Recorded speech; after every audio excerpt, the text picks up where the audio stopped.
Hi, everyone. To get us back into the groove of the book of Yirmiyahu, we're looking at the middle to the end of the time of the reign of King Yoshiao, the first king who Yirmiyahu deals with as a prophet out of five that we're going to be studying.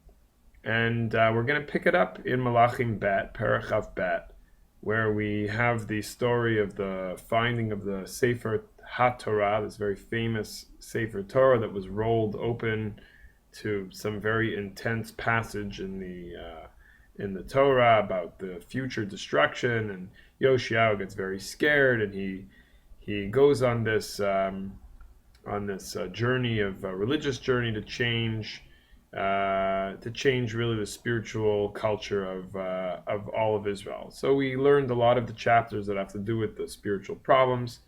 I want to take a look at what moment it was actually that gave Yoshiyahu the inspiration to actually go on this spiritual mission of sorts. It begins here, right after Yoshiyahu hears the words of the Sefer Torah. He tears his clothes. This is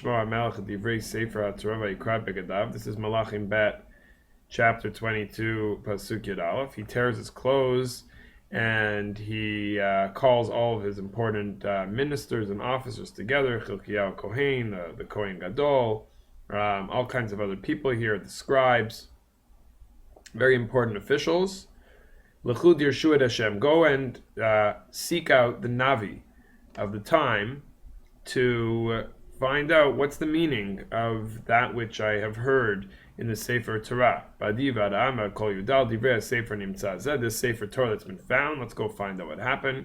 It's very clear that God is angry. That's the message that I'm hearing from what I heard being read from the Sefer Torah. Shenitz Banu, he's letting out his wrath against us. Because we didn't follow, we and our ancestors did not follow the words of this Sefer Torah. So interestingly enough, Yirmiyahu is the prophet at this time, but they do not go to Yirmiyahu the prophet. They go to a woman, prophetess, a Neviah. Her name is Hulda. That's described here in Pasuk Yadal. Vayal Chilkiyahu Kohen v'achikam v'achbar v'shafam v'aseh Hulda Neviah. Eshet Shalom. They go to Hulda. They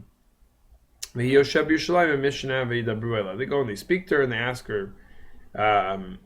What do you make of this message that Yoshiyahu heard in the Sefer Torah that was read to him, that was found inside of the Beit HaMikdash. She says, go and return the message to the king. God is going to bring devastation, terrible things to this place. The people who live here. All the words of the book that the king read. Because they left me and they worshipped other foreign gods. They made God angry. My anger is going to be unleashed on this place and it's not going to be extinguished so quickly. And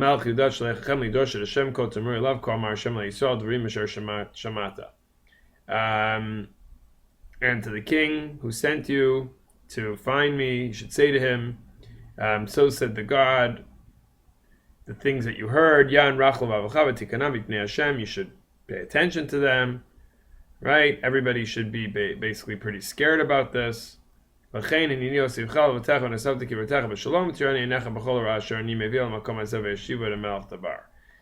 is actually not going to witness a destruction, but he should take this to heart and try to do something about it if he can. So this is a little bit of an introduction to what was it that motivated Yoshiyahu to go on this campaign of destroying Avodah Zarah, of trying to spiritually shape up the people. It was this meeting with Hulda. One of the questions that's raised is why Yoshiyahu didn't go to the main prophet of the time, Yirmiyahu.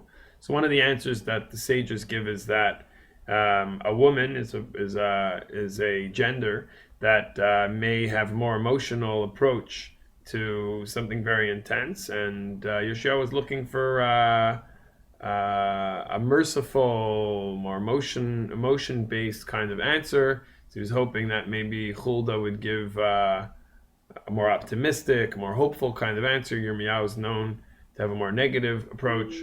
A different answer that's suggested is that Yirmiyahu just wasn't around. As we were learning, he went to bring back the 10 lost tribes. So he was busy on other kinds of jobs from the king. He just wasn't around. Either way, this story in Melachim Bet, Parachav Bet, sets the scene for what led Yoshiyahu to go on his campaign to spiritually change the people.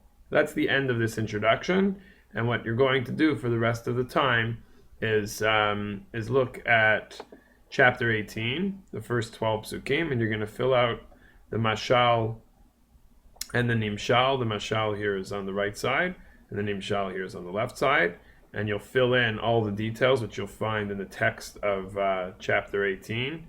It's only 12 psukim, and then after that, you'll be answering these questions. This will be due at the end of class.